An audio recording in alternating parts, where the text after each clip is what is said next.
तुमको अगर नहीं देखना है ना तो दिल्ली करोल बाग में जाओ। जितना बड़ा तुम्हारा टॉयलेट बाथरूम होगा उतना रेंट है उसका 15,000 रुपया। गवर्नमेंट हम लोगों से कहती है, कभी गवर्नमेंट बोले ना उन विद्यार्थियों के जीवन कैसे नरक हो रहा है। आप सोच सकते हैं बच्चे सुसाइड क्यों कर रहे हैं। मोटा मोटी वहाँ 2 साल में बच्चा 8 से 10 लाख रुपया फूंक देता है, और अगर उसका ये 2 साल में नहीं हुआ। पटना में बहुत गनीमत, अभी मकान मालिक लोग बहुत कोऑपरेटिव है।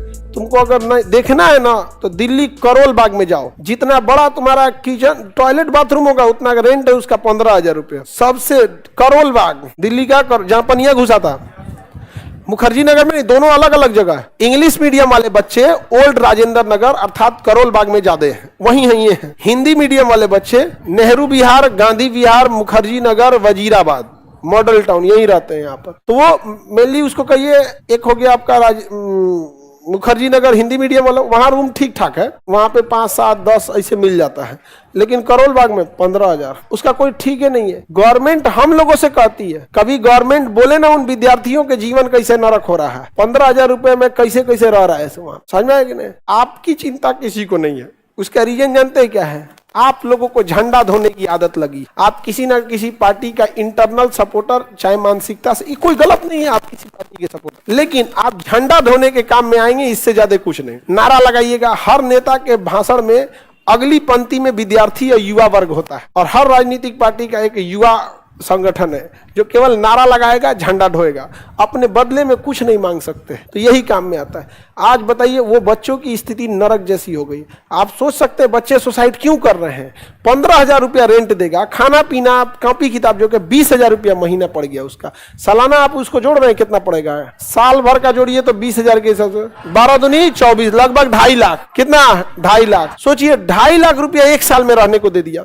पीटी में 1 साल तो उसको कोर्से खत्म करने में लगेगा, फिर पीटी मेंस इंटरव्यू तक जाते जाते 1 साल लगेगा, यानी 5 लाख रुपया वो रहने में लगा दिया, और 2-2.5 लाख रुपया वहां फीस है। समझ में गया? तो 7-8 लाख रुपया ऐसे एकदम फिक्स्ड है। इसके अलावा कभी बीमार पड़िएगा, घर आने जाने में किराया लगेगा, ठंडी का दिन में अलग सिस्टम, वहाँ पे कुछ गर्मी का दिन अलग, कभी इधर बीमार पड़ेंगे, कभी उधर बीमार पड़ेंगे, कभी टेस्टरी ज्वाइन करेंगे। मोटा मोटी वहाँ 2 साल में बच्चा 8 से 10 लाख रुपया फूंक देता है, और ये पैसे उसे क्या तो उसकी माँ गिरवी रख के कुछ गहना दी है या खेत गिरवी रखाया है। और अगर उसका ये 2 साल में नहीं हुआ, 2 साल तो जेन्युइन लगना है। 1 साल कोर्स करने में, 1 साल एग्जाम में, पीटी मेंस इंटरव्यू 1 साल का होता है, पीटी से मेंस तक का प्रोसीजर 1 साल का होता है। 1 साल आपका कोर्स में तो आपका 8 से 10 लाख रुपया खर्चा होता है, और इसमें अगर गड़बड़ा जाते हैं विद्यार्थी तो उनका 8 से 10 लाख रुपया डूब गया।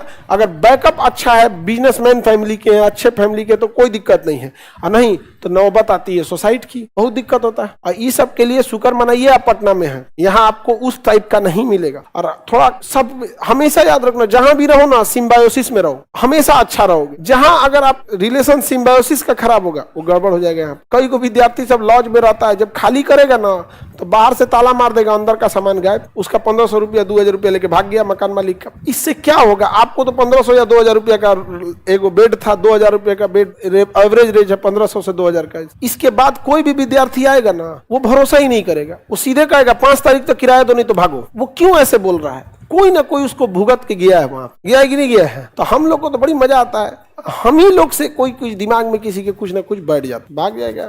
लेकिन अगर वही दोनों में रिलेशन अच्छा है तो क्या रहेगा? सिम्बायोसिस।